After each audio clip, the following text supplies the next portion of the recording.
बिस्मिल्लाहिर्रहमानिर्रहीम। अस्सलाम वालेकुम दोस्तों, आज हम इस वीडियो में आदम अलैहिस्सलाम का वाक़या आखिरी पार्ट यानी पार्ट 3 बयां करेंगे।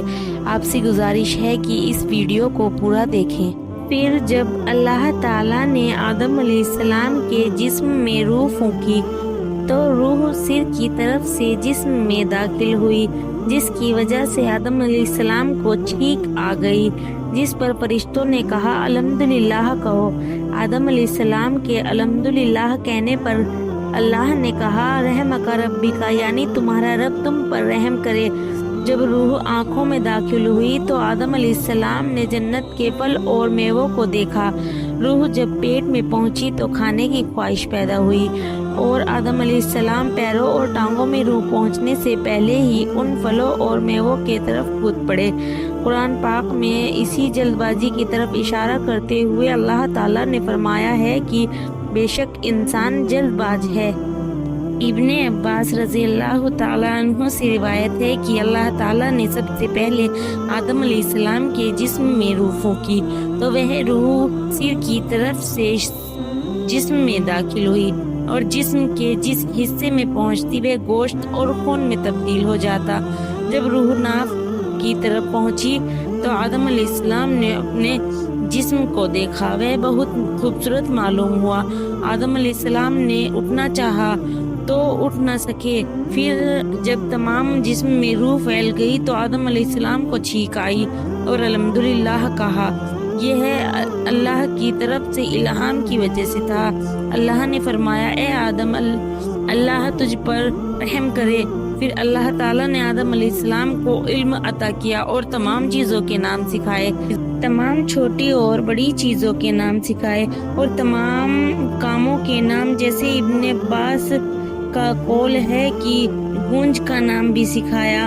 अल्लाह ताला ने एक खास इल्म के जरिए आदम अलैहिस्सलाम को फरिश्तों पर फजीलत दी। यह वाक़या फरिश्तों के सजदा करने के बाद का है। अल्लाह ताला ने फिर इन चीज़ों को फरिश्तों के सामने पेश किया और फरमाया अगर तुम अपने कौल में सच्चे हो तो इन चीज़ों के नाम बताओ। फरिश्तों ने यह सुनते ही अल्लाह ताला की बड़ी पाकीज़गी और अपने इल्म की कमी बयान की और कहा कि हमें तो ऐ खुदावंद इतना ही इल्म है जितना तूने हमें दिया। तमाम चीज़ों को जानने वाला तो परवरदिगार तू ही है। फिर अल्लाह ताला आदम अलैहिस्सलाम की तरफ मुतवज्जा हुआ और फरमाया इन चीज़ों के नाम बता दो। आपने तमाम चीज़ों के नाम सही सही बता दिए। इस तरह आदम अलैहिस्सलाम की बरतरी फरिश्तों पर जाहिर हुई तो अल्लाह ताला ने फरमाया देखो, मैंने तुमसे पहले ही कहा था कि हर खुले और छिपे का जानने वाला मैं ही हूँ। मतलब यह है कि इब्लीस के दिल में छिपे तकब्बुर और गुरूर को मैं ही जानता हूँ और फरिश्तों ने जान लिया कि आदम अलैहिस्सलाम को इल्म व फजल के ज़रिए हम पर फजीलत और बरतरी दी गई है। आइए दोस्तों जानते हैं हज़रत हव्वा की पैदाइश कैसे हुई। जब फरिश्तों के सामने इब्लीस का घमंड जाहिर हो गया और उसने घमंड और सरकशी पर कमर बांध ली तो अल्लाह ताला ने इस पर लानत फरमाई। आसमान और ज़मीन की हुकूमत उससे छीन ली और जन्नत की पहरेदारी से भी हटा दिया और फरमाया तू मरदूद है, जन्नत से निकल जा, अब क़यामत तक के लिए तुझ पर लानत है। इसके बाद अल्लाह ने हज़रत आदम अलैहिस्सलाम को जन्नत में रहने का हुक्म फरमाया और इन पर ऊँग डाल दी, यानी उन पर नींद तारी हो गई। फिर उनकी बाईं पसली में से एक पसली लेकर हव्वा अलैहिस्सलाम को पैदा फरमाया। आदम अलैहिस्सलाम जब सोकर उठे तो आपने सिरहाने एक औरत को खड़ा देखा।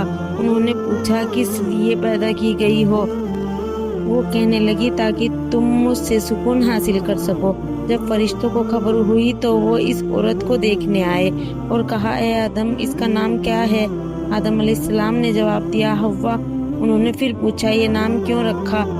आदम अलैहिस्सलाम ने जवाब में कहा इसलिए कि यह हई यानी जिंदा इंसान से पैदा की गई। इसके बाद अल्लाह ताला ने फरमाया तुम और तुम्हारी बीवी जन्नत में रहो और जहाँ से चाहो खूब दिल खोल कर खाओ, लेकिन इस दरख्त के पास मत जाना कि हद से बढ़ने वालों में हो जाओगे।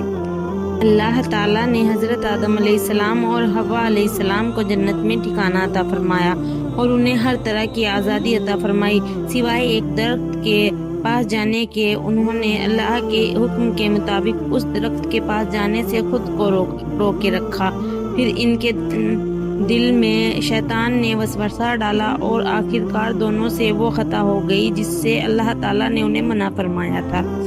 قرآن پاک میں اللہ تعالیٰ نے ارشاد فرمایا، تو شیطان نے انہیں اس درخت کے ذریعے پھسلایا اور جہاں وہ رہتے تھے وہاں سے انہیں الگ کر دیا، اور ہم نے فرمایا تم سب نیچے اترو۔